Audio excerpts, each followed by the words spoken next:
our front row guest for last. His birthday is tomorrow, correct? 80th birthday, and he's celebrating with us. Okay, so I had the pleasure of meeting Bruce Noble at this event in Madison that I went to, and there were several speakers, and there's some Native American speakers and people that had lived upstate that had been affected, and it was just so interesting to me. And Bruce and I exchanged numbers and just kind of kept in touch, and then when we looked at the map, I said, we really need to get some more information here. So I would like to, without any further ado, after 20 miles today?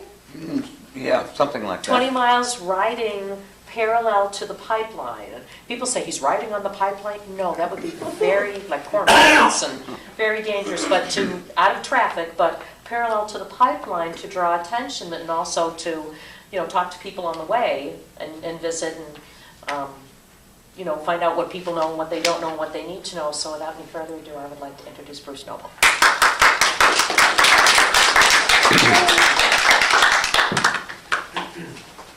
Thank you very much for coming. This is gratifying to see so many people come out on a Monday evening to talk about a pipeline. And particularly the supervisors in the room. I know that you've been very busy with a new resolution for the county, and that has caused you, I won't call it grief, but some pushback from Enbridge concerning the pipeline, and I want to honor your hard work, and thank you very much for doing it. I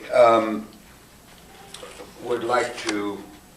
By the way, maybe the best thing I could do is just to sit down now, because all of these, we've got welders and we've got people who, like the supervisor Kilkenny, who is right on top of this. And by the way, on my ride, I started at the Illinois state line, and I rode up as close as I could to the pipeline, went by the crossings of the roads about 6 times, I think.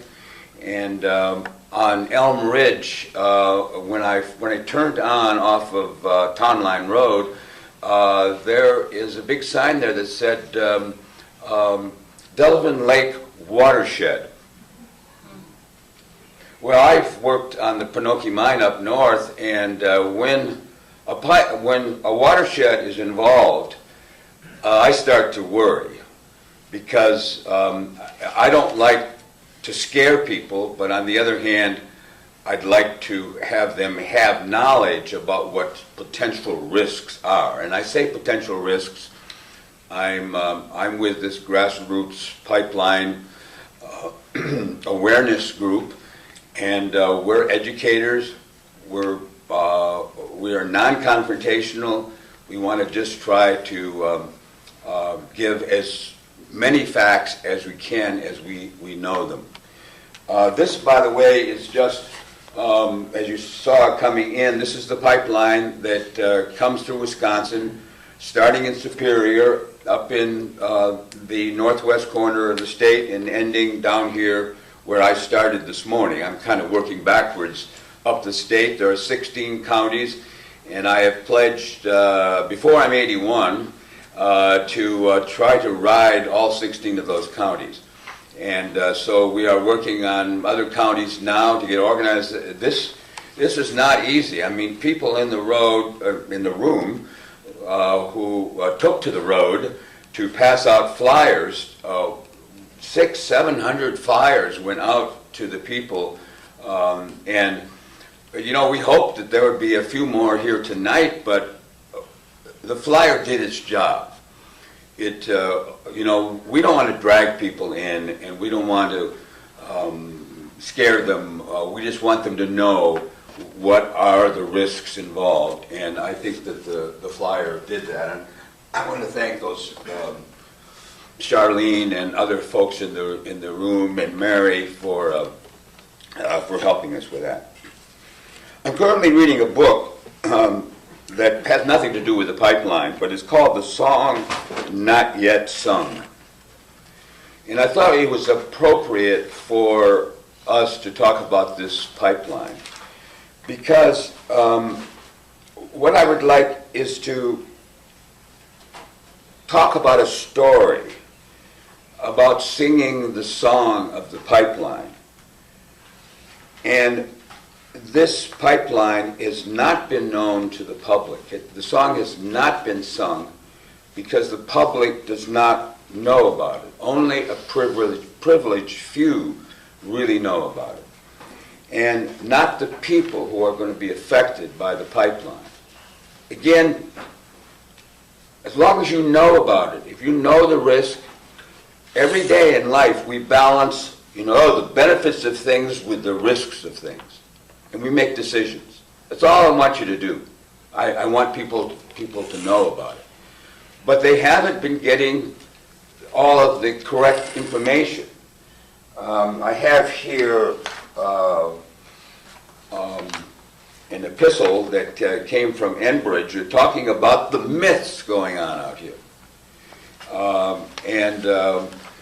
First of all, Pipeline 61, as Supervisor Kilkenny said, was supposed to come down the whole corridor, all the way to Illinois from Superior.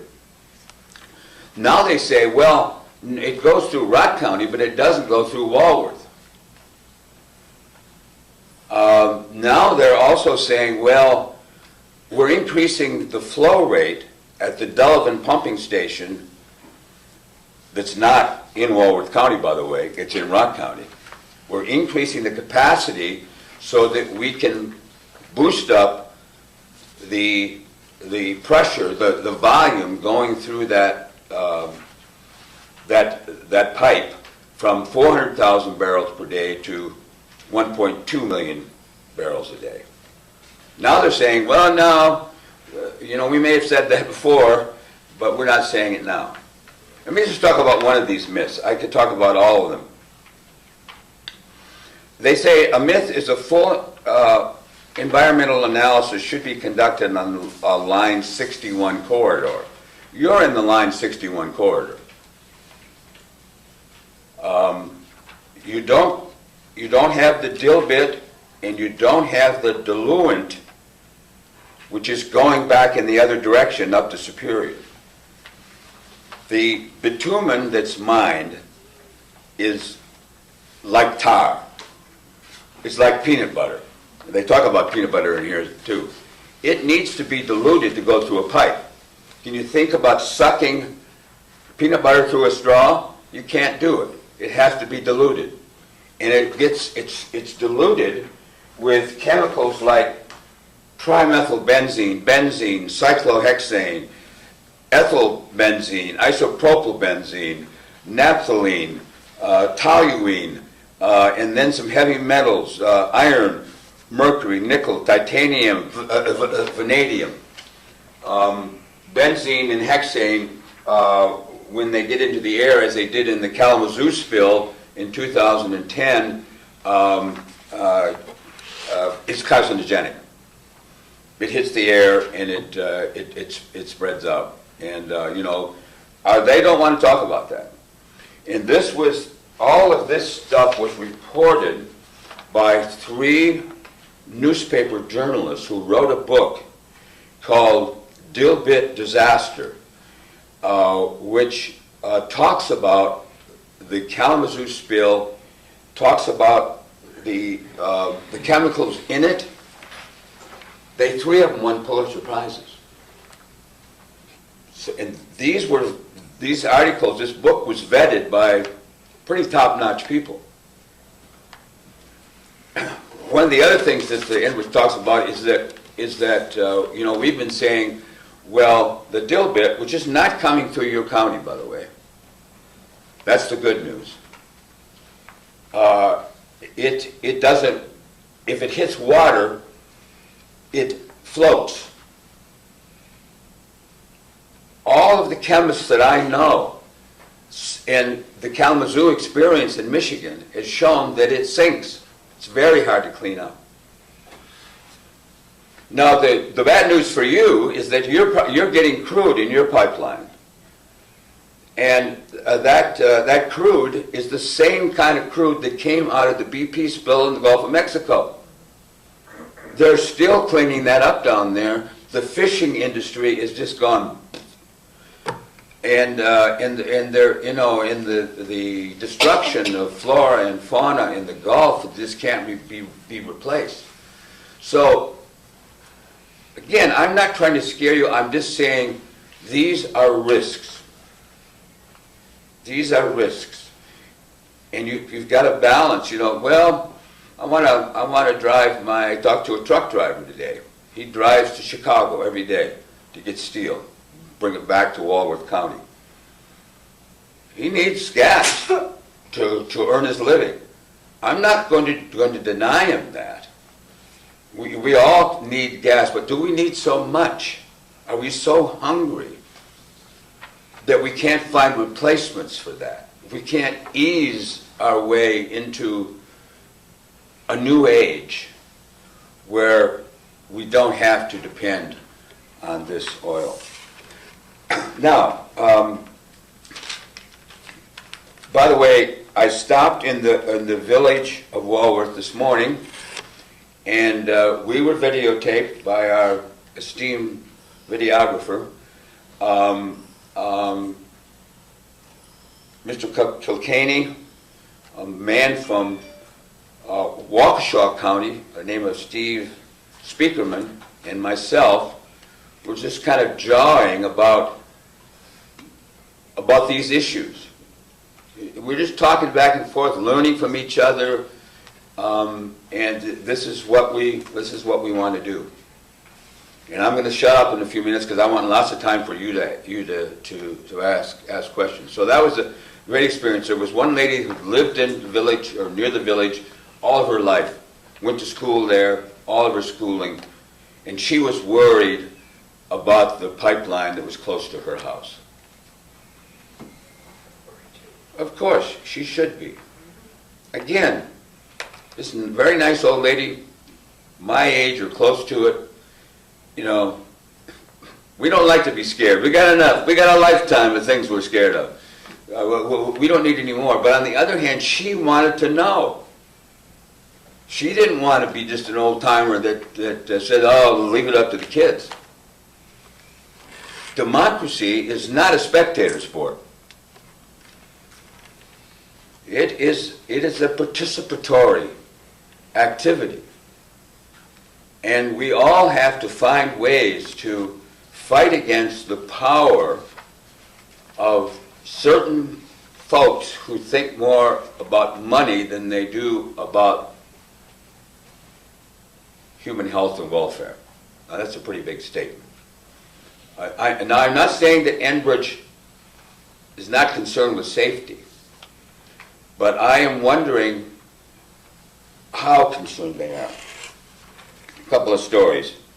I was here last week going, I've gotten to know your roads. I know your cornfields. The corn's tossing out. The soybeans are up to my hips, and I love it.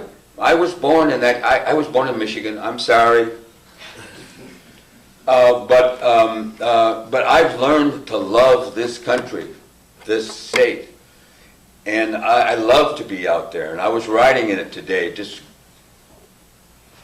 glorying in the beauty of the state. So anyway, Six Corners Road. I was driving down, and there I come to a construction crew. And so the guy else was stopping traffic on one side. Traffic was coming through on the other. And I said, hi, how are you? And I saw his hard hat, said Enbridge on it. I said, oh, you're from Enbridge? And, oh, yeah, I work for Enbridge. And I said, oh, that's interesting. You know, what are you doing? He said, oh, we're doing some repair work. So I moved on. And I moved down to where there was a kind of a bevy of construction workers there. I said, hi. I said, I saw their truck, and it said Minnesota Limited. You know, you can probably help me out with some of this, sir. But anyway, because I stand to be corrected if I'm wrong. But I said, oh, you must be Viking fans. And they, oh yeah, we're Viking fans. And I had my Packers hat on, and I said, well, you know, I like the Vikings, but you know, when they play the Packers, I'm sorry. You know, we kidded around. Well, these guys are workers. They had jobs. We need more people working. Then I moved up, and the guy who was the supervisor, the Enbridge supervisor, and I find out, I said, after a little bit of conversation, I said, where are you from? He said, Green Bay. So there was somebody from Wisconsin. I didn't find anybody who was from Walworth County, and I think that's maybe a bit much to expect, you know, the union to send people only from Walworth County. There, you got a big territory to cover and all that. So the key point, and I'll try to cut myself short here. I said, are you putting in new pipe? He said, no, we're not putting in new pipe. We're repairing the pipe. And they went through with their pig, their x-ray, and they find weaknesses.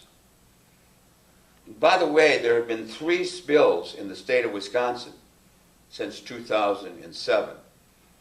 All, as I understand it, are weld failures.